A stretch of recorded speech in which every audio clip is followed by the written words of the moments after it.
warahmatullahi wabarakatuh. Selamat pagi Ananda semuanya. Apa kabarnya hari ini?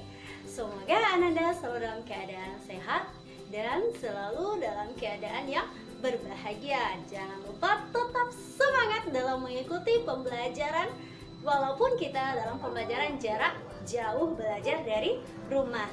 Nah, Ananda, sebelum kita mengikuti pembelajaran hari ini, alangkah lebih baiknya kita berdoa terlebih dahulu.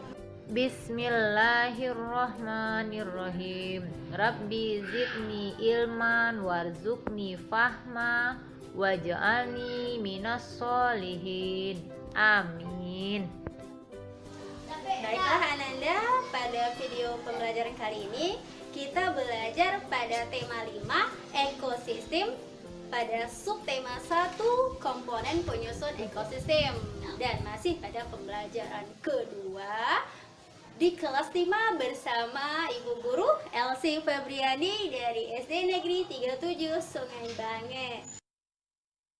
Adapun tujuan pembelajaran kita hari ini ya Ananda, yang pertama menemukan gagasan pokok pada teks non-fiksi, dan yang kedua kita nanti menguraikan informasi pada teks non-fiksi, yang ketiga membedakan jenis-jenis ekosistem, yang keempat menggolongkan hewan berdasarkan jenis makanannya, dan yang kelima membedakan tangga nada diatonis mayor dan minor, yang keenam mencarikan contoh lagu tangga nada diatonis mayor dan minor, dan yang ketujuh kita menyanyikan lagu dari salah satu tangga nada diatonis mayor atau.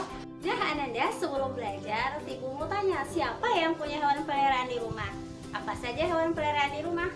Nah Ananda, hewan itu termasuk salah satu komponen ekosistem yang membutuhkan makanan. Makanan hewan itu berbeda-beda. Sekarang kita akan mempelajari penggolongan hewan berdasarkan jenis makanannya. Pembelajaran ini seru loh, berdasarkan hewan yang ada di sekitar kita juga. Mari kita tetap semangat ikuti pembelajaran Ibu dengan baik. Baik, kita akan mulai dengan membaca teks non-fiksi. Apa itu teks non-fiksi? Teks non-fiksi adalah teks yang berisi informasi berdasarkan fakta atau kenyataan. Teks non-fiksi dapat ditemukan dalam artikel, surat kabar, atau majalah, misalnya jurnal tentang sejarah atau ilmiah, biografi, karya sastra. Teks non-fiksi dapat dipahami isinya dengan cara membaca dengan seksama dan selanjutnya bisa menjawab pertanyaan berdasarkan teks yang telah dibaca. Gagasan pokok atau pikiran pokok merupakan inti penting dari setiap bacaan atau bahkan dari setiap paragrafnya. Setiap paragraf dalam bacaan memiliki gagasan pokok bacaannya masing-masing dan merujuk pada satu ide pokok dari keseluruhan isi bacaan yang merupakan informasi yang akan kita cari dalam suatu teks. Jadi, gagasan pokok dan informasi dalam teks akan terdapat dalam teks non-fiksi. Nah, bagaimana cara kita menentukan ide pokok dan teks ini? Nah, langkahnya yang pertama adalah bacalah paragraf dengan cermat, dan yang kedua, cermati kalimat pertama dan terakhir. Ketiga, bacalah kembali kalimat demi kalimat sampai kita menentukan pokok pikiran atau gagasan pokok. Dan yang keempat, gagasan pokok biasanya terdapat di awal, akhir paragraf atau awal dan akhir paragraf. Yang kelima, tandai ide pokok. Dan yang keenam, tandai atau garis bawahi informasi dalam setiap paragraf. Nah, kalimat utama itu biasanya berada di awal dan akhirnya. Jadi silakan perhatikan itu nanti ya. Dan Anda ini semua dapat digunakan untuk menentukan informasi dan gagasan pokok. Nah, mari kita cobakan pada satu paragraf jenis-jenis ekosistem. Jenis-jenis ekosistem.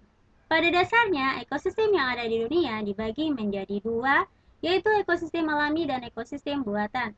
Ekosistem alami terdiri atas ekosistem darat dan ekosistem air. Ekosistem air terdiri atas ekosistem air tawar dan ekosistem air asin. Ekosistem darat terdiri atas ekosistem hutan, padang rumput, padang pasir, tundra, dan taiga.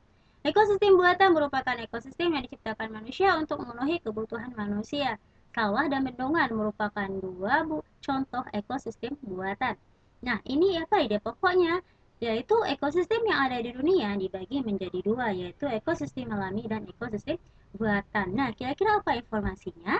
Iya, informasinya ekosistem terdiri atas dua, yaitu ekosistem alami dan ekosistem buatan.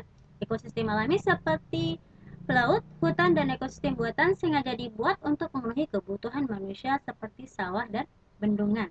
Nah, Ananda silakan Anda lanjutkan mencari ide pokok atau gagasan pokok serta menguraikan informasi dalam setiap paragraf dengan LKPD yang sudah Ibu bagikan di WA-nya. Nah, Ananda, dalam ekosistem, hewan merupakan komunitas yang terpenting yang mendominasi dalam suatu ekosistem. Nah, hewan ini berdasarkan jenis makanannya digolongkan menjadi 3.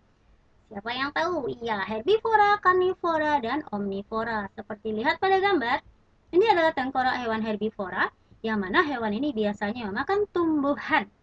Susunan giginya terdiri dari gigi sari dan gigi geraham. Nah, hewan ini seperti sapi, kelinci, kerbau, dan rusa, dan masih banyak lagi. Silakan diamati di sekitar Ananda. Begitu juga dengan golongan kedua, ini tengkorak hewan karnivora. Kita lihat ada gigi taringnya. Hewan karnivora adalah kelompok hewan yang memakan hewan lain. Biasanya hidup di alam yang liar dan buas. Nah, gigi taringnya berguna untuk merobek dan mengoyak mangsanya. Nah, Ananda, hewan ini biasanya buaya, ular, dan masih banyak lagi. Nanti kita lanjutkan di LKPD-nya juga. Nah, selanjutnya ada hewan omnivora. Ini tengkoraknya. Hewan ini merupakan hewan yang makanannya berasal dari tumbuhan dan hewan lain. Hewan ini giginya tersusun dari gigi sari, gigi taring, dan gigi geraham. Ini dia hewan karnivora, omnivora, seperti monyet ya, gorila, dan masih banyak lagi. Nah, ini adalah referensi sebagai hewan yang akan kita kelompokkan nanti dalam LKPD-nya yang dibagikan lewat WA. Silakan Anda amati. Nah, bisa juga dijadikan hewan-hewan di sekitar kita. Boleh hewan peliharaannya atau hewan sekitar yang ada di rumah Ananda. Nah, Ananda, hewan itu biasanya jadikan tema lagu. Nah, lagu dalam sebuah lagu itu ada tangga nada yang disebut tangga nada diatonis dan mayor, dan ada tangga nada diatonis minor.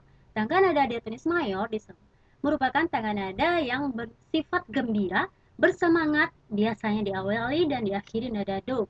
Contohnya Indonesia Raya, maju tak gentar, kita itu biasanya bersemangat. Dan ada lagu Bintang Kecil, Cicak-cicak di dinding, serta Heli gugup. Dan tangga nada diatonis minor itu biasanya sifat-sifat sedih, kurang bersemangat, biasa diawali dengan dan diakhiri nada la. Seperti lagu Gugur Bunga, lagu Syukur, itu sedih ya. Silakan nanti Anda carikan contoh-contoh lain dalam LKPD yang Ibu bagikan. Nah, sekarang kita dengar dulu lagu Cicak-cicak di dinding sebagai lagu tangga nada diatonis mayor. Silakan mendengarnya. Cicak di dinding, diam-diam merayap. Datang seekor nyamuk, hap, lalu ditangkap.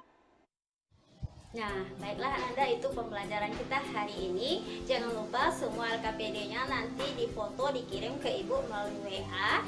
Dan selanjutnya kita akan melaksanakan penilaian evaluasi dalam link yang sudah Ibu bagikan dalam grup WA-nya nanti. Silahkan dikerjakan dengan baik. Nah, sekarang waktunya kita merefleksi pembelajaran yang mana tadi kita sudah mempelajari gagasan pokok dan menguraikan informasi dalam teks non-fiksi, dan juga membedakan ekosistem dari ekosistem alami dan ekosistem buatan. Begitu juga dengan hewan yang kita golongkan berdasarkan makanannya menjadi 3, yaitu herbivora, omnivora, dan karnivora. Tadi kita juga sudah menyanyikan lagu Cicak-cicak di dinding sebagai contoh dari lagu yang mempunyai tangga nada diatonis mayor. Semoga apa yang kita pelajari hari ini dapat dimanfaatkan dengan baik dan berguna bagi Ananda semuanya. Dan jangan lupa tetap semangat dan tetap jaga laksanakan protokol COVID-nya. Tetap di rumah. Kalau keluar pakai masker. Terima kasih. Assalamualaikum warahmatullahi wabarakatuh.